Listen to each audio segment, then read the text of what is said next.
Good day everyone, I am Maynard Lapus and I am going to discuss to you about EDUC 211 Facilitating Learning, topic number 2, Learning or Thinking Styles and Learner Intelligences.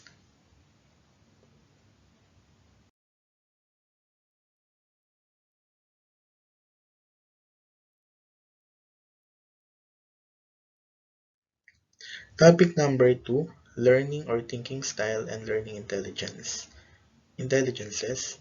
Learning Outcomes. Number 1, describe the different learning or thinking style and multiple learning or thinking style and multiple intelligence. Number 2, pinpoint your own learning or thinking style or multiple intelligence. Number 3, plan learning activities that match learners' learning or thinking styles and multiple intelligences. What is learning or thinking styles and learning intelligences? One factor that brings about student diversity is learning or thinking styles and learning intelligences. Individuals think and learn in distinct ways. In any group of learners, there will always be different learning characteristics, particularly in the learner's manners of processing information. Some would absorb the lesson better when they work with their hands than when they just listen. Others would prefer to watch a video about a topic. Students likewise have prepared ways of expressing their thoughts, feelings, and ideas. Some would prepare to write, others would draw or even dance and sing. These preferences involve learning or thinking styles and multiple intelligences.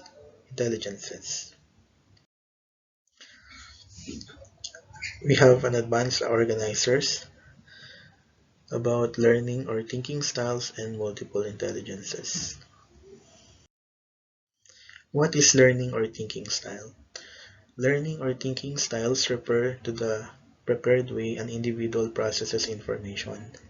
They describe a person's typical mode of thinking, remembering, or problem solving.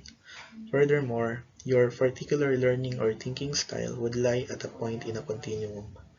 Having a particular learning or thinking style is usually described as a personality dimension in which influences your attitudes and social interaction. Categories of learning or thinking style. The first category is the sensory learners. The first type of sensory learners is visual learners. These learners must see their teacher's actions and facial expression to fully understand the content of a lesson. They tend to prepare sitting in front so no one would block their view. They may think in features and learn best from visual aids, including diagrams, illustrated textbooks, overhead transparencies, videos, flip charts, and handouts. During a lecture or classroom discussion, visual learners often prepare detailed notes to absorb information. There are two types of visual learners. The first one is the visual iconic. Those who prepare this form of input are more interested in visual im- imagery such as film, graphic displays, or pictures in order to solidify learnings. They usually have a good picture memory, aka iconic imagery, and attend to pictorial detail. They would like to read a map better than to read a book. Letter B, visual symbolic. Those who prepare this form of input feel comfortable with abstract symbolism, such as mathematical formulae or the written word. They would prefer to read a book than a map and would like to spread about things than hear about them. They tend to be good abstract thinkers who do not require practical means for learning. The second type of sensory learners is the auditory learners. They learn best through verbal lecture discussions, talking things through and listening to what others have to say. Auditory learners interpret the underlying meanings of speech through listening to tone of voice, pitch, speed, and other nuances. Written information may have little meaning until it is heard. These learners often benefit from reading text aloud and using a tape recorder. They can attend orally to details and translate the spoken word easily. There are two types of auditory learners. Letter A, the listeners. This is the more common type. Listeners most likely to do well in school. They remember things said to them and make the information their own. They may even carry on mental conversations and figures out how to extend what they learned by viewing in their heads what they heard to others say. Letter B is the talkers. They are the ones who prepare to talk and discuss. They often find themselves talking to those around them. In a class setting, when the instructor is not asking questions, auditory verbal processors talkers tend to whisper questions, tend to whisper comments to themselves. They are not trying to be disruptive and they may not even realize that they need to talk. Mhm. The last category of sensory learners is the tactile or kinesthetic learners. These persons benefits much from hands-on approach, actively exploring the physical world around them. They may find it hard to sit still for long periods around them. They may not benefit so much from the discussions or the written materials and may become distracted by their need to activity and exploration.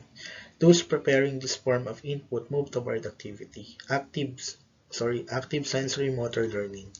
They tend to prepare learning by doing, preparing the use of psychomotor skills to say abstract thinking skills. They tend to have good motor memory and motor coordination.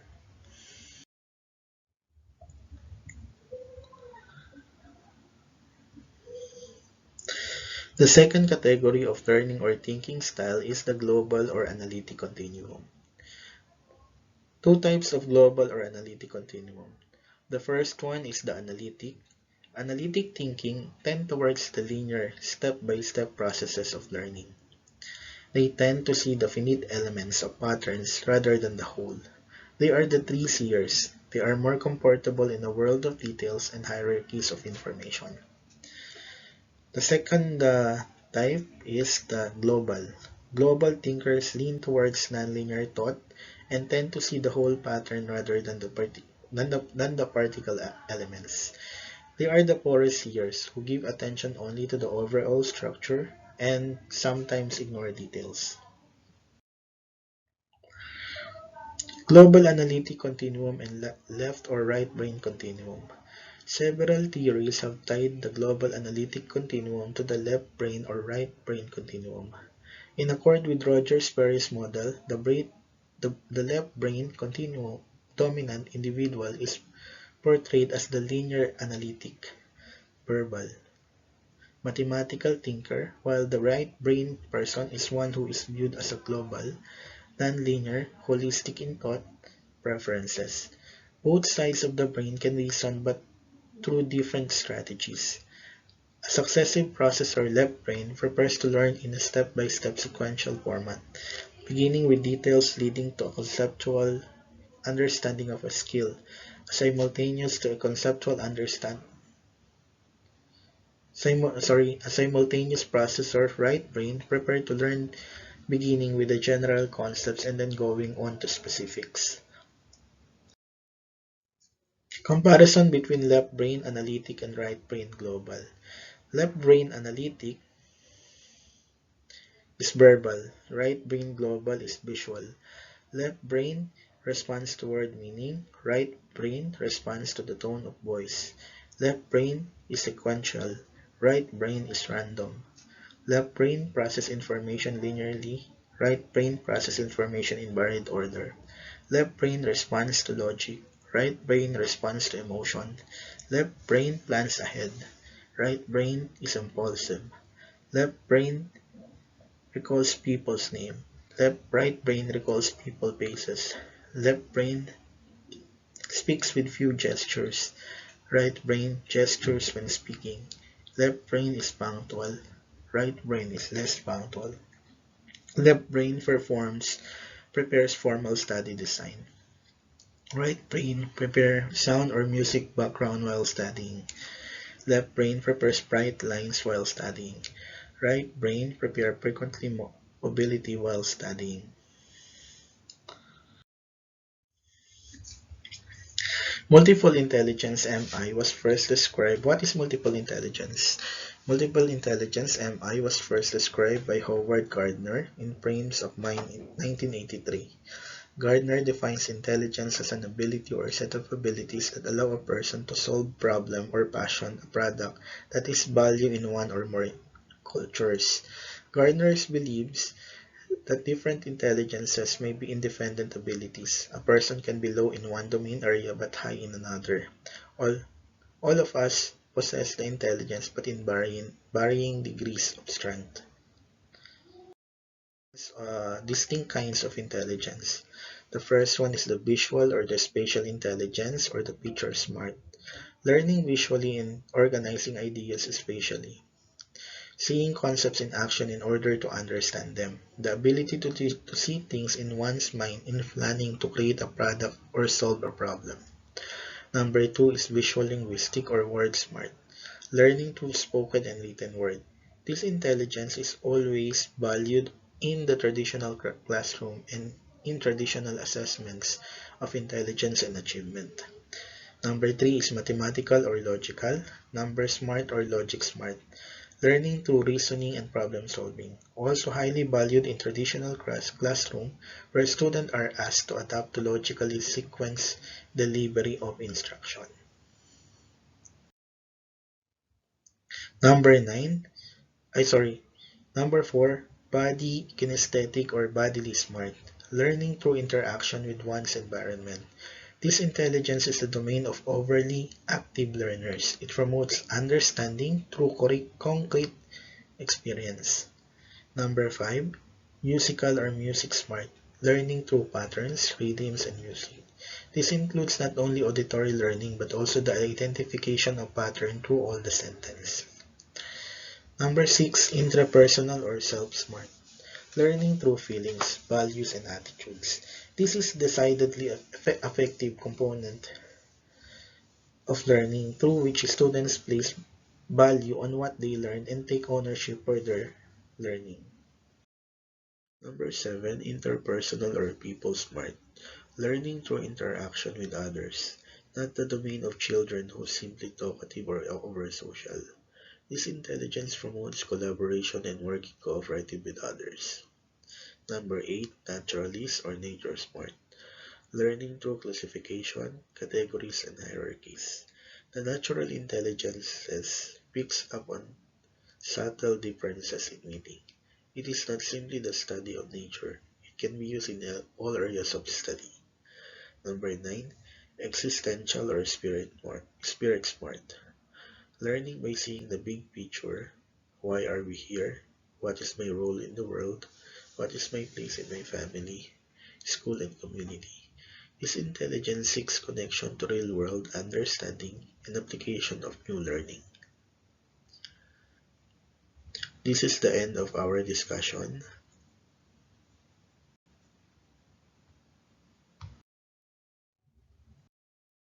Thank you, and may the Almighty God bless us all.